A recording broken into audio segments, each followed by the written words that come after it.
She has been spoken about for 3,300 years, said to be the most beautiful woman who ever lived. But what does the evidence actually say? December 6, 1912. A German archaeological team sifts through the ruins of an ancient sculptor's workshop at Amarna, Egypt. Slowly, a face emerges from the sand. 48 centimeters tall, 20 kilograms, painted stucco over a limestone core. By almost universal agreement, it is the most recognized human face from the ancient world. The bust carries no inscription, no name, but the tall, flat-topped blue crown she wears appears in dozens of confirmed royal depictions, and that crown belonged to one woman alone. Nefertiti. The name translates as, "The beautiful one has come," but the root, Nefer, carries far greater weight, goodness, perfection, completion. In ancient Egypt, a name was not decoration, it was destiny declared aloud. Nefertiti said everything before she spoke a word. Today, the bust stands alone in Berlin, positioned slightly above eye level, so every visitor must tilt their head upward to meet her gaze. To understand the face, we must enter the world that made it. The New Kingdom, Egypt at its most powerful, an empire stretching from Nubia to the Euphrates, ruled from golden Thebes. Nefertiti became great royal wife to Pharaoh Akhenaten. But unlike queens before her, she was depicted not as consort, but as something closer to a co-ruler, equal in scale, equal in power. Akhenaten dismantled Egypt's entire religious pantheon and replaced it with a single god, the Aten, the sun disk. Nefertiti stood at the absolute center of this seismic, unprecedented transformation. After Akhenaten's death, some Egyptologists believe Nefertiti ruled Egypt as pharaoh under the name Nefer-Neferuaten, which would make her one of the rarest figures in all of ancient history, a female king. Then, around year 12 of Akhenaten's reign, something happened. She vanishes from monuments, inscriptions, every official record. Nefertiti simply ceased to exist. Three competing theories have persisted for a century. She may have died in plague, she may have been exiled in a political purge, or she may have ruled in secret, under a different name. None has ever been confirmed. Three theories, a century of argument, and through all of it, one object sat in a Berlin museum, outlasting every explanation. The question was never where she went, but rather, was the bust authentic? Egyptian royal art followed strict visual laws. Rulers were depicted as ageless, flawless, and divine, because the image itself was a theological statement about divine right and cosmic order. Under Akhenaten, that rigid formality broke. Egyptian art shifted towards something more naturalistic, more intimate, more human. Nefertiti's bust sits directly at the center of this anomaly. Akhenaten had an elongated skull, a long, sinuous neck, and a protruding belly.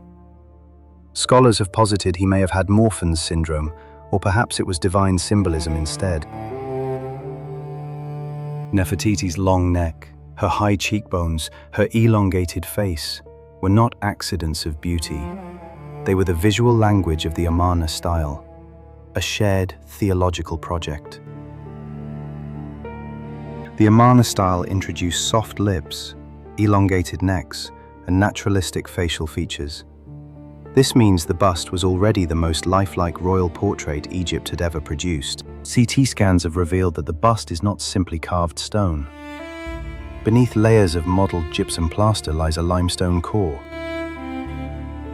The right eye holds an inlaid quartz crystal pupil, ringed in black pigment for the iris, with delicate red lines painted at the corner.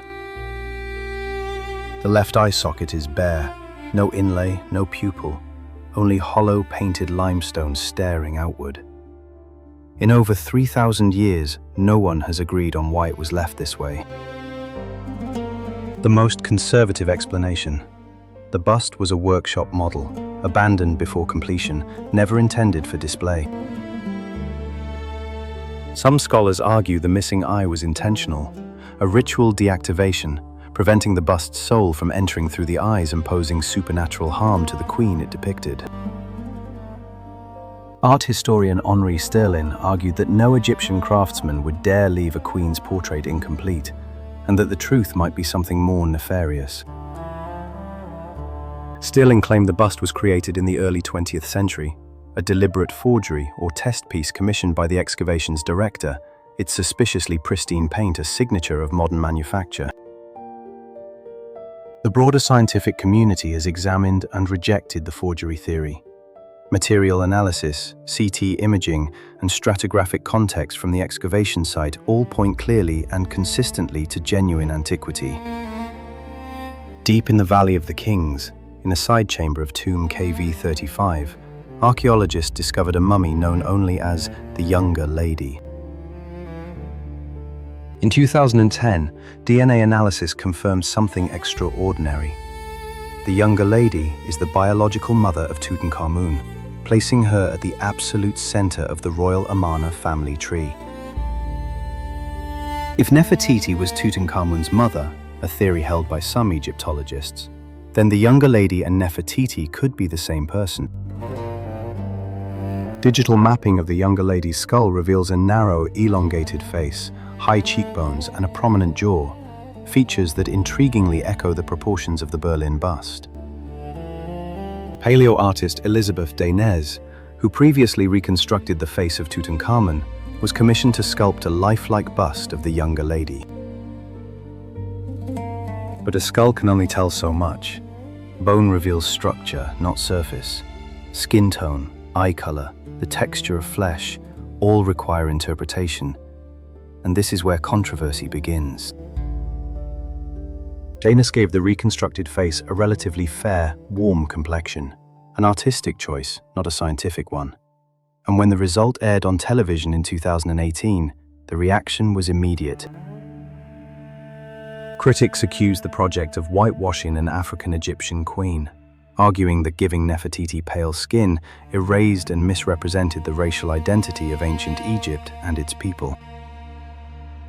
Ancient Egyptians left us a clue.